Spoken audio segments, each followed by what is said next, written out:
পাহাড়ি এলাকায় ভ্রমণকারীদেরকে সতর্কবাণী। আপনারা যারা পাহাড়ে ভ্রমণ করতে আসেন কিংবা পাহাড়ের মনোরম দৃশ্য দেখতে আসেন, আপনারা সব সময় সতর্ক থাকবেন।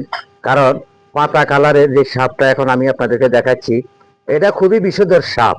কারণ পাতার যে কালার কিংবা জারজংলার যে কালার, এই সাপটারও সেই কালার। দেখতেছেন এই সাপটা, এই পাতা কালারের সাপ।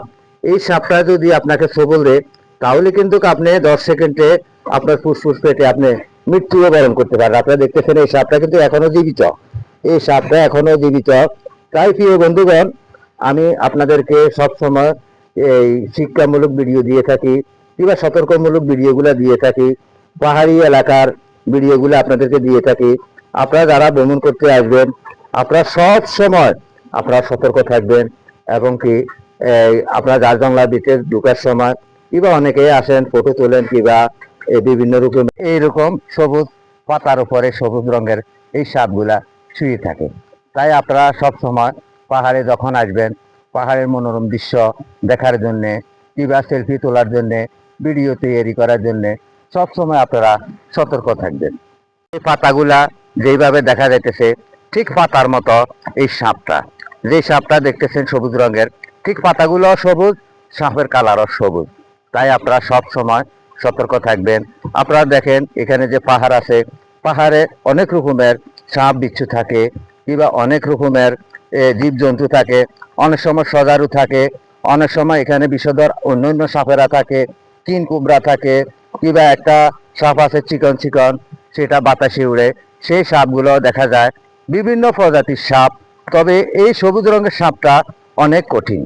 দেখা যাচ্ছে অনেক সময় এই সমস্ত ফুল, আপনারা ফুল দেখে হয়তো এখানে পাশে দাঁড়াইছেন, সেলফি তুলতেছেন, সেলফি তোলার সময় হয়তো এই সাপে আপনাকে দংশন করতে পারে। এই সাপে যদি দংশন করে, তাহলে কিন্তু 10 সেকেন্ডে আপনার ফুসফুস পেটে আপনি মৃত্যুবরণ করতে পারেন। অনেক সময় আমি আপনাদেরকে পাহাড়ি দৃশ্যগুলা দিয়ে থাকি, আপনারা আমার ভিডিওগুলা দেখেন। তাই আমি সকলকে সতর্ক করতে চাই, বলে দিতে চাই, আপনারা যখন পাহাড়ে আসবেন, পাহাড়ের মনোরম দৃশ্য কিংবা পাহাড়ের দৃশ্যগুলো উপভোগ করবেন। তাই আপনারা সব সময় সতর্ক থাকবেন। এই সমস্ত জারজংলার ভিতরে অনেক রকমের বিচ্ছু থাকে, অনেক রকমের সাপ থাকে। কারণ সাপ এমন একটা কঠিন জিনিস। এখন এই সময়টা সাপ কিন্তু অনেকটাই পাগল।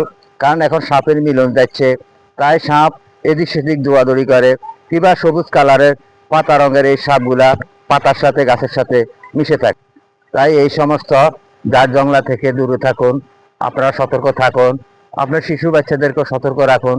আপনারা যখন পাহাড়ে ভ্রমণ করবেন কিংবা পাহাড়ের মনোরম দৃশ্য দেখবেন, তাই আপনারা এই দিক সেদিক একটু চোখ দিয়ে দেখবেন, কোথাও কোনো সাপ আছে কিনা কিংবা বসে আছে কিনা। আশা করি আপনারা আমার কথাগুলো বুঝতে পারতেছেন। এই ইউটিউব চ্যানেল ও ফেসবুক পেজের পক্ষ থেকে আন্তরিক ভালোবাসা, প্রাণডালা অভিনন্দন জানিয়ে আমি এখান থেকে বিদায় নিচ্ছি। আসসালামু আলাইকুম।